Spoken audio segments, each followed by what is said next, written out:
നമസ്കാരം. റാഫ്റ്റോക്ക് ഫുട്ബോളിലേക്ക് അവർക്കും സ്വാഗതം. ജൂൺ 5-നും ജൂൺ 10-നുമായിട്ട് കോൺമബോളിൻ്റെ വേൾഡ് കപ്പ് ക്വാളിഫയറിൽ ബ്രസീലിന് 2 മത്സരങ്ങൾ കളിക്കാനുണ്ട്. ഒരു കളി എക്വഡോറിനെതിരെ, അടുത്ത കളി പരാഗ്വേക്കെതിരെ.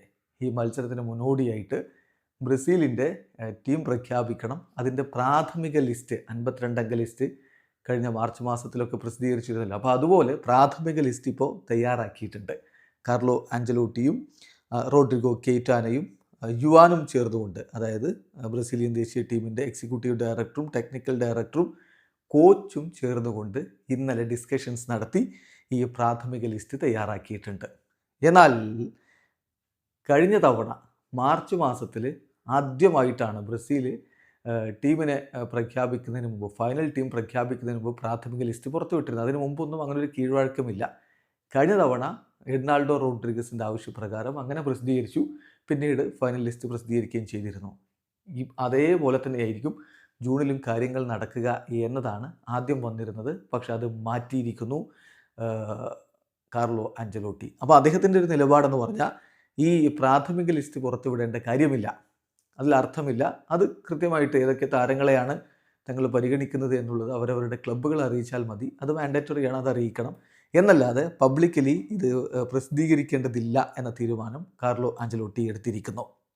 സോ സൺഡേയോടുകൂടി, അതായത് നാളത്തേതോടുകൂടി ഓരോ ക്ലബ്ബുകൾക്കും അയച്ചു കൊടുക്കും ഏതൊക്കെ താരങ്ങളെയാണ് ബ്രസീൽ പ്രാഥമിക ലിസ്റ്റിൽ ഉൾപ്പെടുത്തിയിരിക്കുന്നത് എന്ന്. അതനുസരിച്ചാണ് താരങ്ങളെ റിലീസ് ചെയ്യുന്നതുമായി ബന്ധപ്പെട്ട കാര്യങ്ങളിലേക്ക് ക്ലബ്ബുകൾ കടക്കുക. ഏതായാലും അത് കഴിഞ്ഞ് ഫൈനൽ ലിസ്റ്റ് പ്രസിദ്ധീകരിക്കണം. അത് ഈ മാസം 26-നാണ് തീരുമാനിച്ചിരിക്കുന്നത്.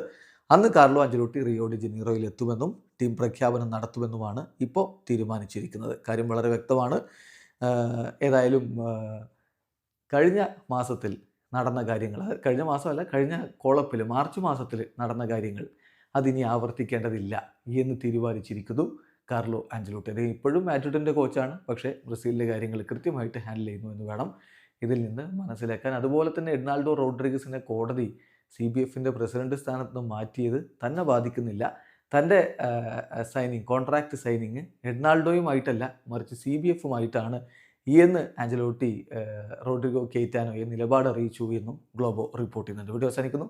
ഫുട്ബോൾ ലോകത്തെ കൂടുതൽ വിശേഷങ്ങളുമായി റാഫ്റ്റോക്സ് എത്താം.